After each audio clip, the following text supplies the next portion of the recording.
조선시대 깊은 산골에 위치한 작은 마을에는 오랜 세월 동안 전해 내려오는 무시무시한 전설이 있었다.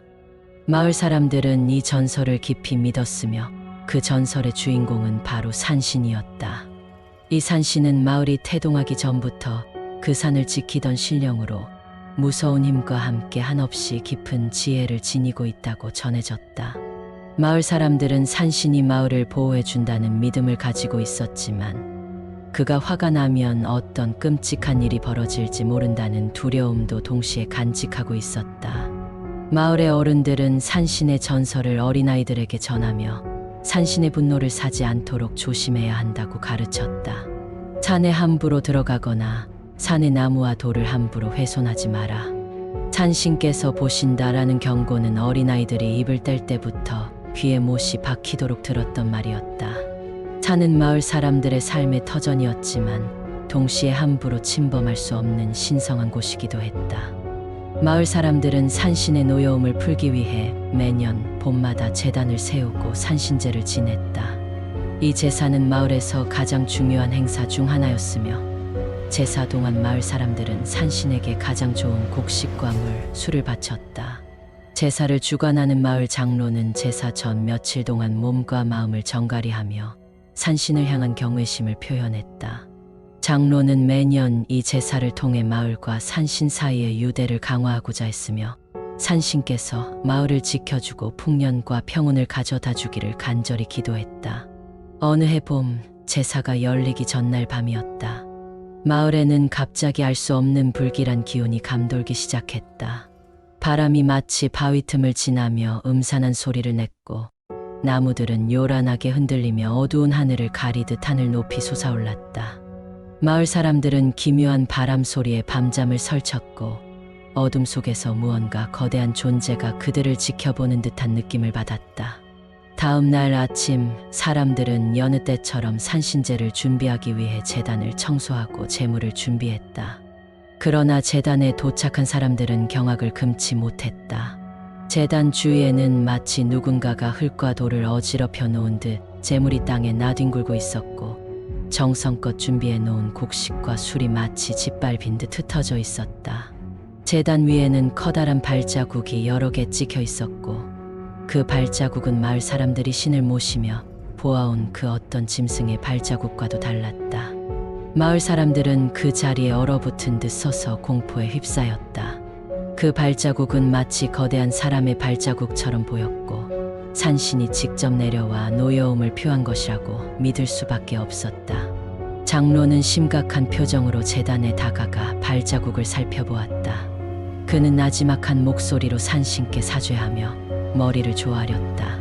그는 마을 사람들에게 산신이 노여움을 표한 것이라며 산신제를 더 경건하게 준비해야 한다고 말했다. 장로의 말에 사람들은 더욱 조심스러운 마음으로 제사를 준비했다. 그들은 온갖 정성을 다해 제단을 정비하고 산신을 기쁘게 할 수 있도록 준비를 마쳤다. 그러나 불길한 기운은 그날 밤에도 계속되었다. 산에서는 낮은 울음소리가 들려왔고 그 소리는 마치 산신이 한숨을 쉬며 마을 사람들에게 무언가를 전하려는 것 같았다. 사람들은 산신의 기운이 온 마을에 스며드는 것을 느끼며 밤새 잠을 이루지 못했다. 일부는 창문을 닫고 촛불을 밝히며 산신께서 마을을 더 이상 괴롭히지 않도록 기도했다. 마침내 제사날이 밝아왔고 장로는 산신에게 용서를 구하기 위해 제단 앞에 섰다. 그는 산신께 드리는 기도를 올리며 마을의 안전과 평온을 빌었다. 장로의 기도가 끝나자마자 갑자기 제단 주위의 공기가 무겁게 가라앉았고 사람들은 등 뒤에서 서늘한 기운이 느껴지는 듯한 느낌을 받았다. 모두가 숨을 죽이고 제단 앞에서 고개를 숙였다. 그 순간 강렬한 바람이 산 아래서부터 불어와 제단을 휘감았다. 마치 산신이 그들에게 경고를 보내는 듯 바람은 무섭게 불어왔고 제단에 놓여있던 제물이 땅에 떨어졌다. 장로는 떨리는 손으로 제물을 다시 올리며 산신께 간절한 기도를 올렸다. 산의 주인이시여, 부디 우리 마을을 용서해 주시옵소서. 우리를 보호해 주시고 당신의 노여움이 마을을 덮치지 않도록 해 주소서. 그의 기도가 끝나자 바람은 서서히 잦아들었지만 주변의 공기는 여전히 차갑고 음산했다. 그날 이후로 마을 사람들은 산신의 분노가 사그라들지 않았음을 깨닫고 산신의 저주가 마을을 휘감고 있다는 두려움에 빠졌다.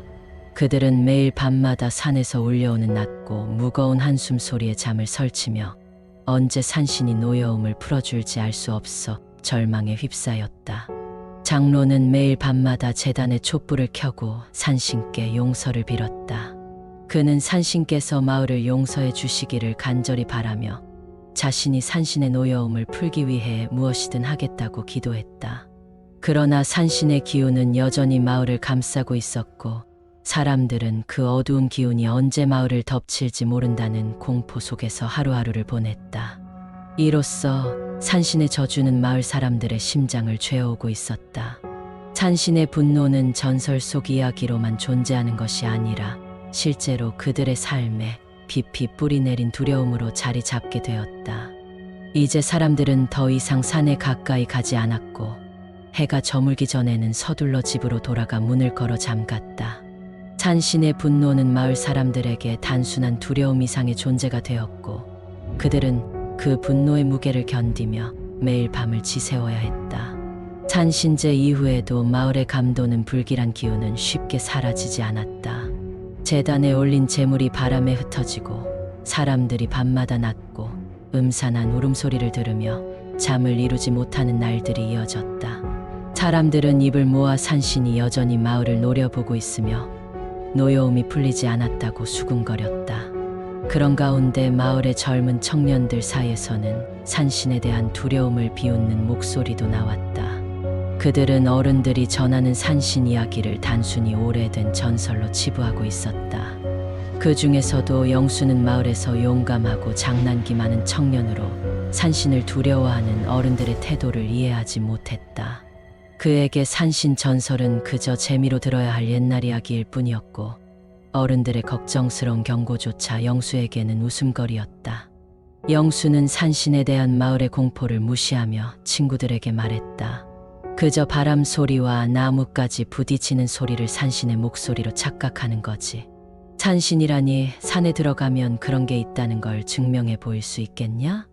그의 호언장담에 친구들은 겁에 질리면서도 내심 호기심이 일었다. 영수와 함께한 친구들 중에서도 일부는 산신의 존재를 믿지 않았고 산에 들어가도 별일 없을 거라며 함께 장난삼아 도전해 보자고 말했다. 하지만 대다수의 친구들은 그저 호기심에 들뜬 분위기 속에서도 섬뜩한 두려움을 느꼈다. 몇몇은 그날 밤 계속된 산신의 울음소리를 떠올리며 말을 삼키고 조용히 뒤로 물러났다.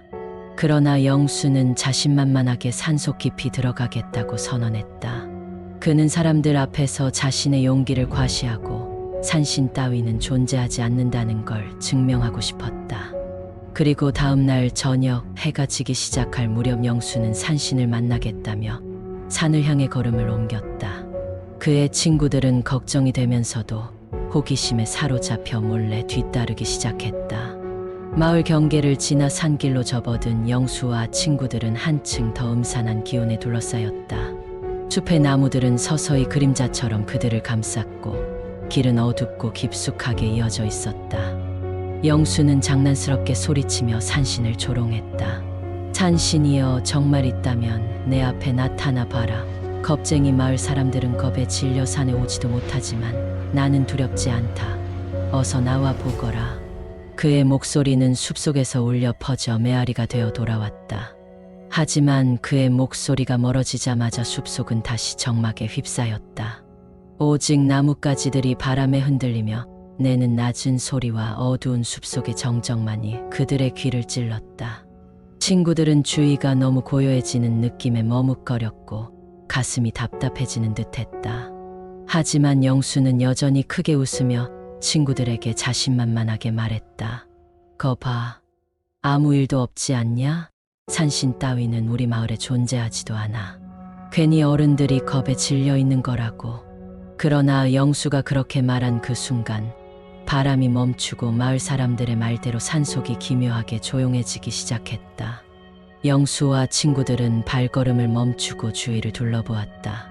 바람 한 점 없고 나무 잎 하나 흔들리지 않았다. 그 순간 그들은 산속에서 묘한 기운이 자신들을 감싸고 있다는 느낌을 받았다.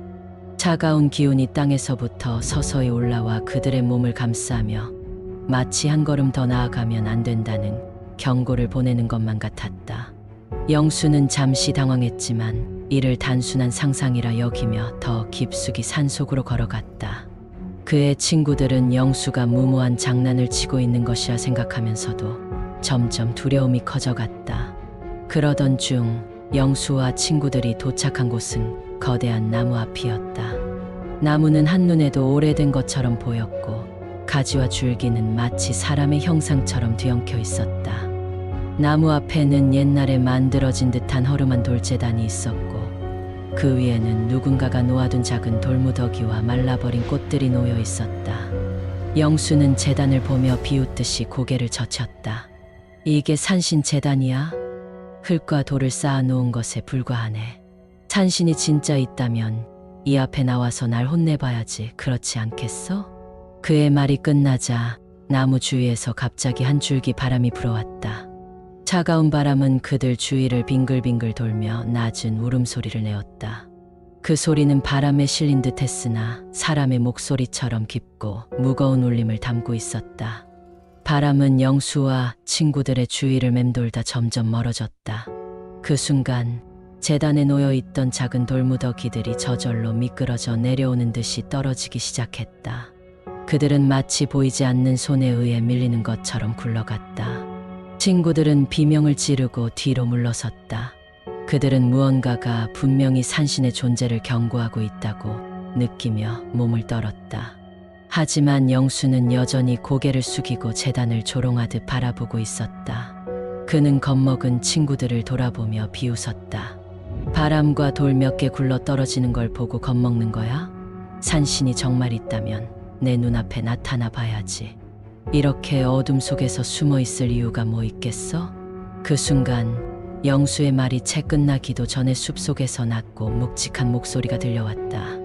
그 목소리는 차갑고 음산했으며 영수와 친구들의 귀에 직접 울려 퍼지는 것처럼 선명했다.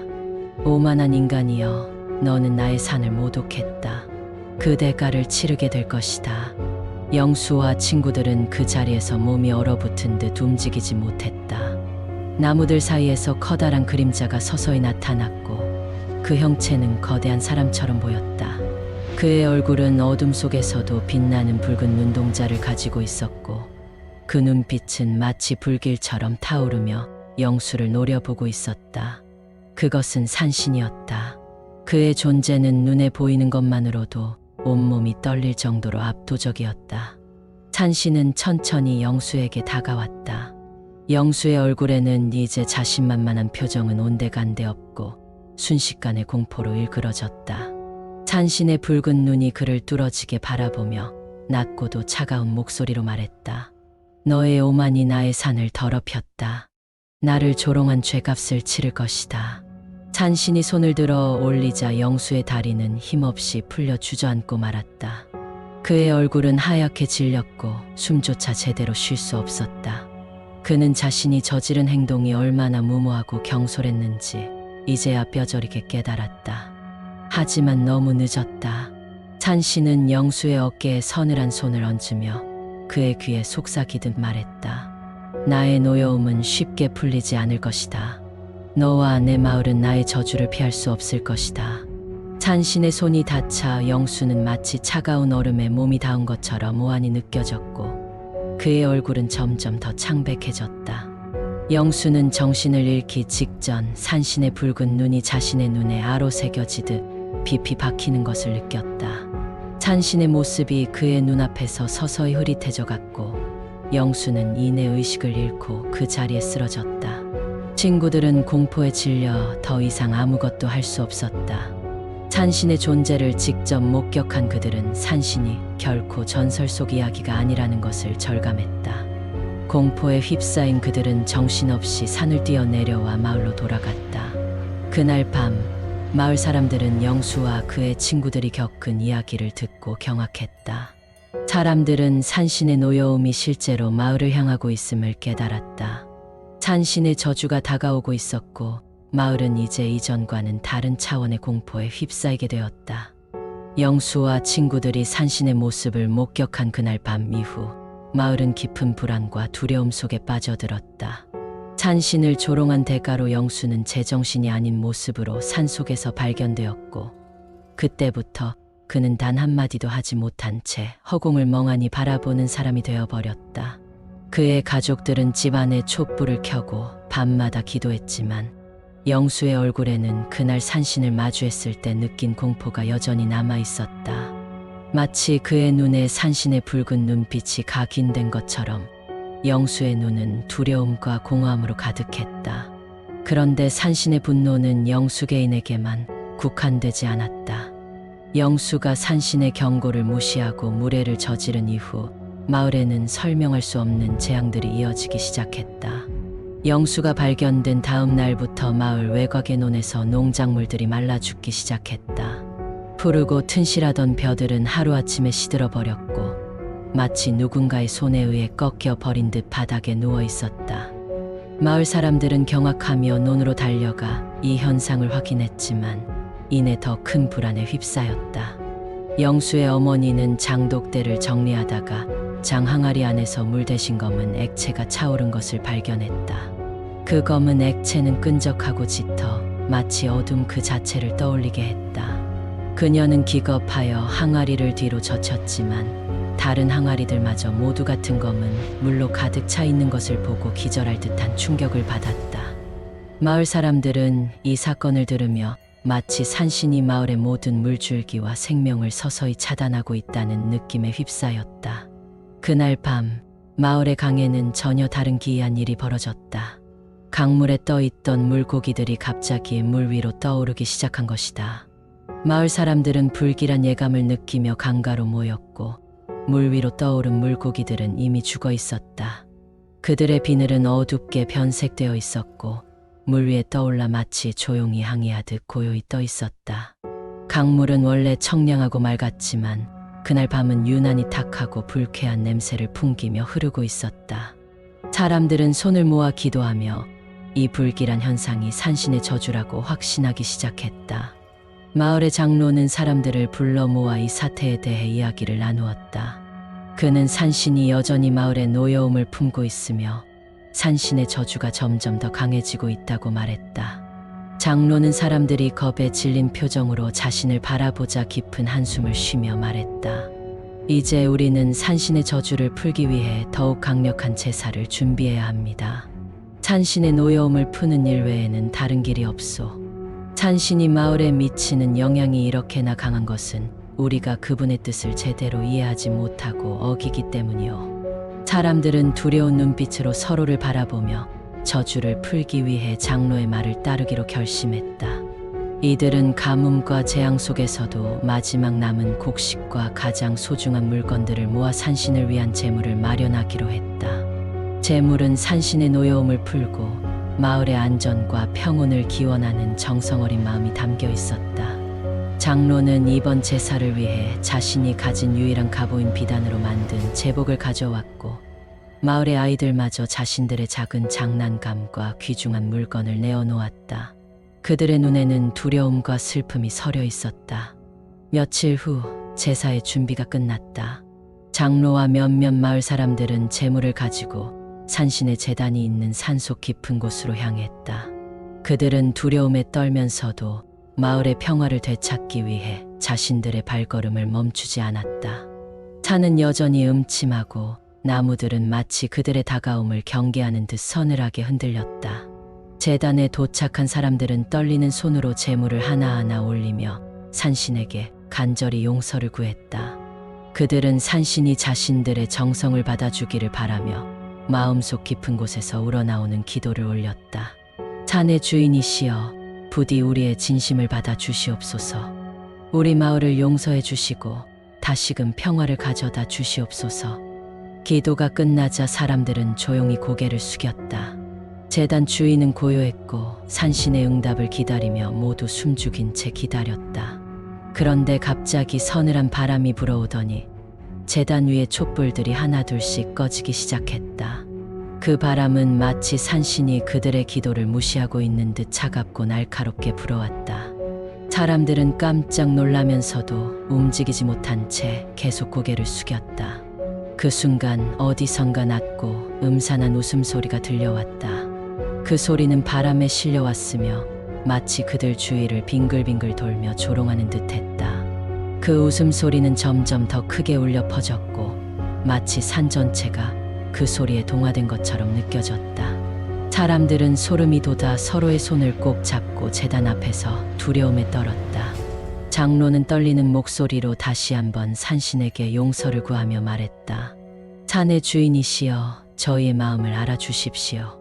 저희는 당신을 모독하려던 것이 아니었습니다. 부디 이 제물을 받아주시고 마을을 용서해 주십시오. 그러나 장로의 기도가 끝나자 제단에 놓여있던 제물들이 서서히 하나씩 바닥으로 굴러 떨어지기 시작했다. 쌀이 흩어지고 과일이 바닥에 내동댕이 쳐졌다. 마치 누군가가 보이지 않는 손으로 제물을 거부하는 듯한 광경이었다. 사람들은 공포에 질려 제단에서 뒤로 물러났다. 그들은 산신이 저주를 풀기를 거부한 것이라 생각하며 더 이상 이 제단 앞에 설 수 없음을 직감했다. 그날 밤 마을로 돌아온 사람들은 깊은 절망에 휩싸였다. 산신의 저주는 풀리지 않았고 마을에는 여전히 음산한 기운이 감돌았다.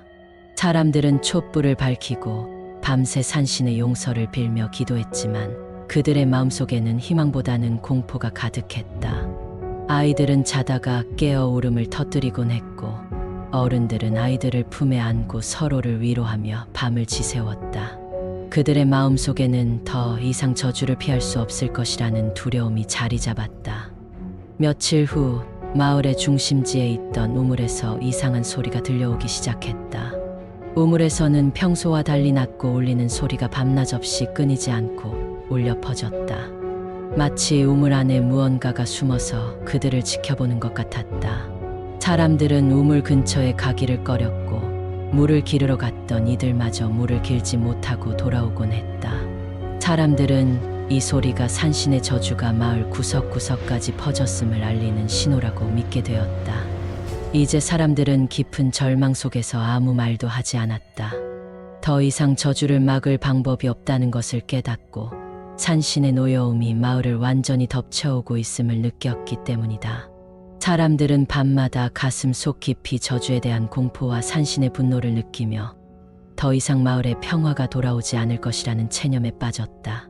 그렇게 산신의 저주는 마을을 천천히 그러나 확실하게 잠식해 나갔다. 마을의 중심에 있는 우물에서 들려오는 정체 모를 낮은 울음소리가 밤낮 없이 울려 퍼지며 마을 사람들은 점점 더 깊은 공포에 빠졌다.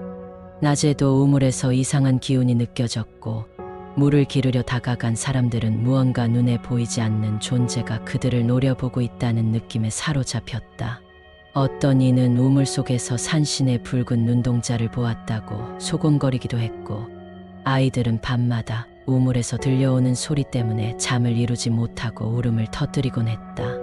마을은 그야말로 절망에 휩싸였다. 이제는 더 이상 도망칠 곳도 저주를 피할 방법도 없어 보였다. 사람들은 산신의 분노가 마을을 완전히 잠식해 가고 있음을 느끼며 이대로 가다가는 마을 전체가 무언가 끔찍한 비극을 맞이할 것이라 확신했다. 그들은 저주를 막을 마지막 방법을 찾기 위해 장로에게 간절히 도움을 요청했다. 장로는 묵묵히 마을 사람들의 말을 듣고는 긴 침묵에 잠겼다. 그는 이 사태를 해결하기 위해 자신이 해야 할 마지막 선택이 있음을 깨닫고 그 결심을 굳히기 시작했다. 이제는 산신과 직접 대면하여 그의 용서를 구할 수밖에 없습니다.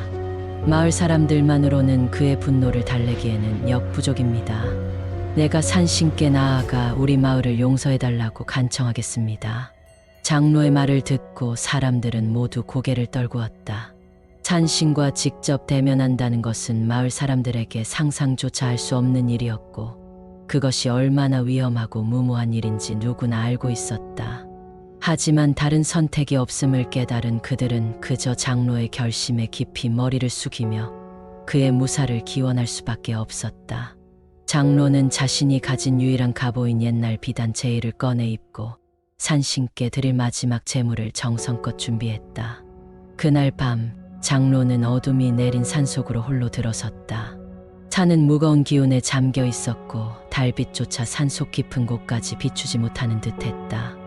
나무들은 정막 속에서 서늘하게 흔들리고 한 걸음 한 걸음 내디딜 때마다 마치 그를 잡아끄는 듯한 어둠이 그를 감쌌다.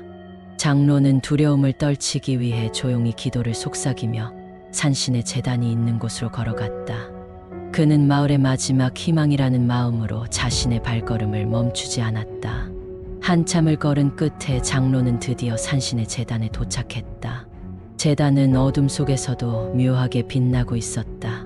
제단 위에는 이미 여러 번 제물이 바쳐진 흔적이 남아 있었지만 그 제물들이 여전히 무색하게 흩어져 있었다.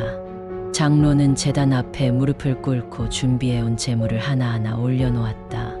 그는 산신의 노여움이 풀리기를 기원하며 조용히 기도를 올리기 시작했다.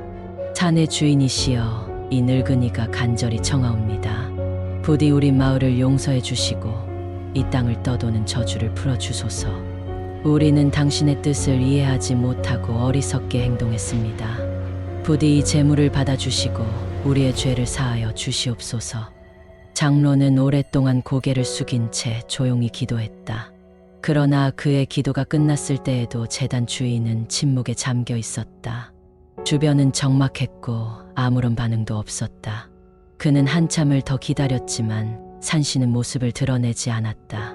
그때 갑자기 차갑고도 음산한 바람이 불어오더니 제단 위에 촛불이 하나둘씩 꺼지기 시작했다. 그 바람은 마치 산신이 그의 기도를 조롱하듯이 차갑고도 날카로웠다.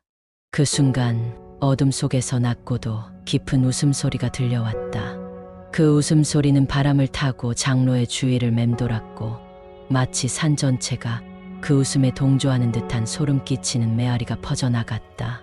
장로는 온몸이 굳어졌지만 그는 고개를 들어 소리가 들려오는 방향을 바라보았다.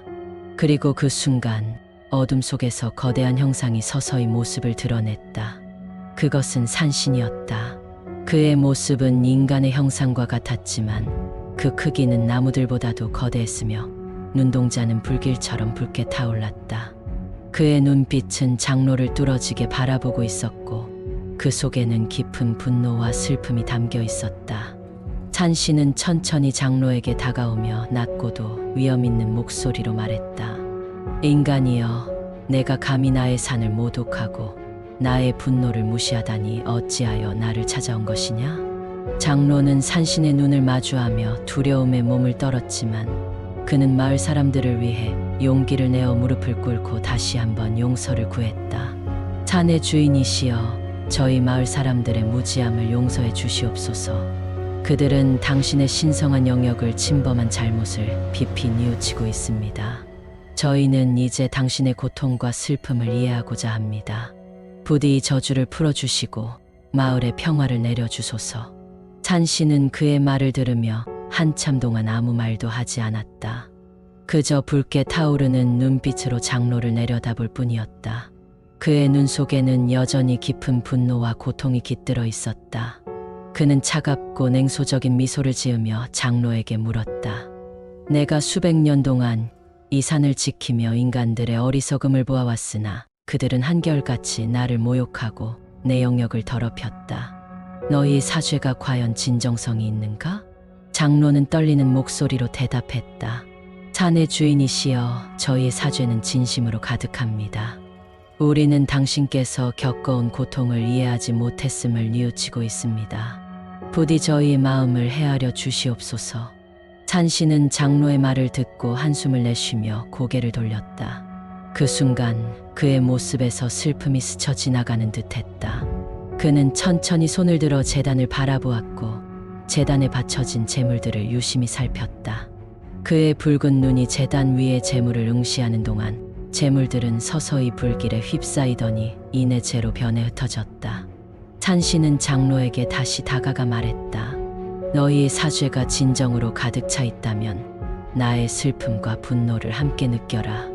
내가 이 산에서 겪은 고통과 저주를 이해하지 못한 채 너희는 평화를 바랄 수 없다. 그 말과 함께 산신은 장로의 이마에 손을 얹었다. 그 순간 장로의 마음속 깊은 곳에서 산신의 고통과 분노가 밀려들어왔다. 그는 산신이 이 산을 지키며 얼마나 많은 상처를 받았고 인간들의 무분별한 행동이 산신에게 얼마나 큰 고통을 주었는지를 알게 되었다. 장로의 눈에는 눈물이 맺혔고 그는 산신의 슬픔을 함께 느끼며 울음을 터뜨렸다. 산의 주인이시여, 당신의 고통을 이제야 깨닫게 되었습니다. 우리는 너무나도 어리석었습니다. 부디 우리의 잘못을 용서해 주시고 마을의 평화를 허락해 주십시오. 산신은 그를 내려다보며 한참 동안 침묵을 지켰다. 그러다 마침내 깊은 한숨을 내쉬며 천천히 말했다. 너희의 사죄를 받아들이겠노라. 그러나 이 산을 지키고 나의 고통을 잊지 않겠다는 맹세를 해야 한다. 만약 너희가 다시 나를 모욕한다면 그때는 더 이상 용서하지 않으리라. 산신의 목소리가 산 전체에 울려 퍼지며 마을을 감쌌다. 장로는 고개를 숙이며 그의 맹세를 받아들이겠다고 다짐했다. 그는 산신의 고통을 결코 잊지 않고 마을 사람들에게 그를 향한 존경과 두려움을 잊지 않겠다고 약속했다.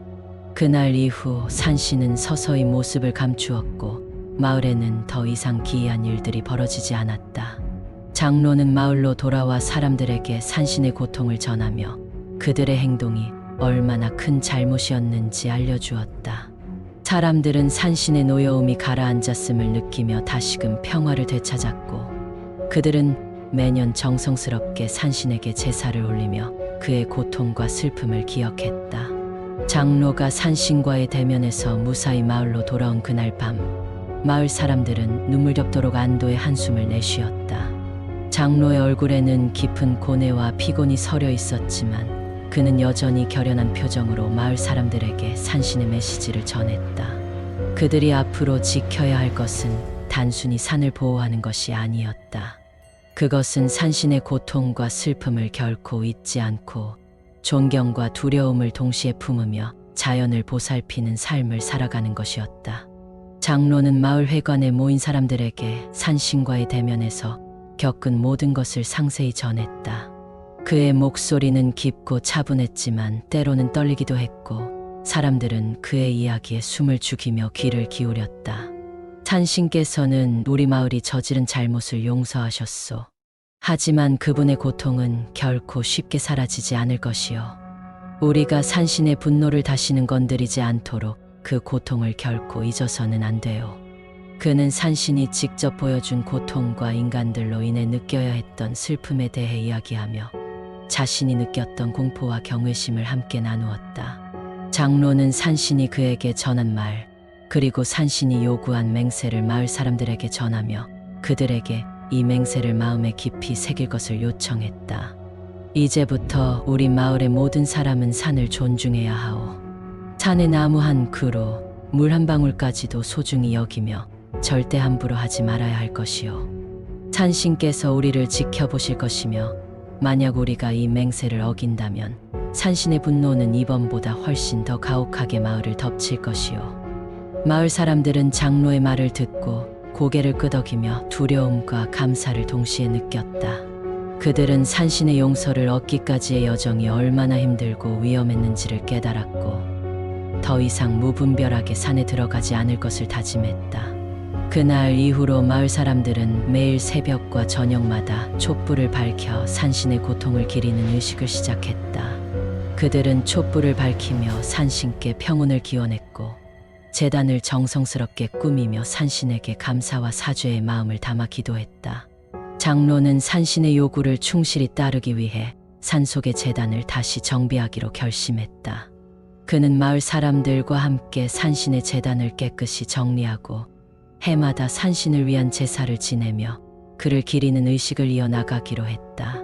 제단은 매년 봄이 되면 새롭게 단장되었고 제사는 마을에서 가장 중요한 행사로 자리 잡았다. 마을의 모든 사람들은 이 제사에 참여하며 산신의 고통을 잊지 않겠다는 맹세를 새롭게 다졌다. 이후 몇 년 동안 마을에는 점점 평화가 깃들었다. 산신의 노여움이 가라앉으면서 마을은 다시금 풍요로움을 되찾았다. 산 속의 강물은 맑고 청량하게 흐르며 마을 사람들에게 깨끗한 물을 공급했고 마른 논과 밭에는 다시금 곡식과 채소들이 무성하게 자라났다. 사람들은 이 모든 변화가 산신의 용서 덕분이라고 믿으며 감사의 마음을 가졌다. 마을 사람들은 아이들에게 산신의 전설과 저주의 이야기를 전해 주었다. 그들은 자신의 아이들이 산신을 두려움과 존경으로 대하며 자연을 사랑하도록 가르쳤다. 산신의 전설은 그저 이야기가 아니라 그들의 삶을 이끌어주는 중요한 가르침으로 자리 잡았다. 마을 아이들은 어른들이 들려주는 산신의 이야기를 경외심 어린 눈빛으로 들으며 매년 봄마다 산신에게 바치는 제사에 참여했다. 그들은 자신들도 산신을 위해 기도하며 산을 훼손하지 않고 소중히 지켜야 한다는 마음을 품게 되었다. 해가 지나며 장로는 점점 나이를 먹어갔고 그는 이제 산신의 가르침을 이어갈 후계자를 키우기 시작했다. 그는 후계자에게 산신과의 대면에서 느낀 감정을 전해 주었고 산신의 고통과 슬픔을 이해하고 존경하는 법을 가르쳤다. 후계자는 장로의 가르침을 받으며 산신을 위한 제사를 준비하고 마을 사람들과 함께 산신을 기리는 의식을 주관하게 되었다. 장로는 마을 사람들의 사랑과 존경을 받으며 평화롭게 나날을 보내다가 어느 날 산신제 후 조용히 눈을 감고 세상을 떠났다. 마을 사람들은 그의 죽음을 슬퍼하며 산신재단에 그의 혼을 기리는 작은 비석을 세웠다. 그들은 그를 산신의 뜻을 전하는 자로 존경했고 그의 가르침을 소중히 여기며 산신에 대한 믿음을 더욱 단단히 했다. 장로가 세상을 떠난 이후에도 마을은 여전히 산신을 섬기며 매년 제사를 이어갔다. 산신을 기리는 제사에는 마을의 모든 이들이 참여했고 아이들은 산신의 고통을 이야기로 배우며 산의 소중함을 깨달아갔다. 산신의 전설은 이 마을을 하나로 묶어주는 깊은 뿌리가 되었고 사람들은 그 전설을 마음속에 간직하며 자연과 함께 살아가는 법을 배웠다. 그로부터 오랜 세월이 흘렀지만 마을 사람들은 여전히 산신을 잊지 않았다. 그들은 제단의 촛불을 밝히며 산신의 고통과 슬픔을 기리고 자연과의 조화를 이루기 위해 애썼다. 산신의 전설은 후손들에게까지 전해지며 마을을 지키는 불멸의 이야기가 되었고 사람들은 그 전설을 통해 자연을 소중히 여기고 감사를 표현하는 법을 배웠다. 산신의 저주는 이제 마을의 가슴 깊은 곳에 새겨진 이야기로 남았으며 그로 인해 마을 사람들은 늘 산을 보호하고 존경하는 마음으로 살아가게 되었다.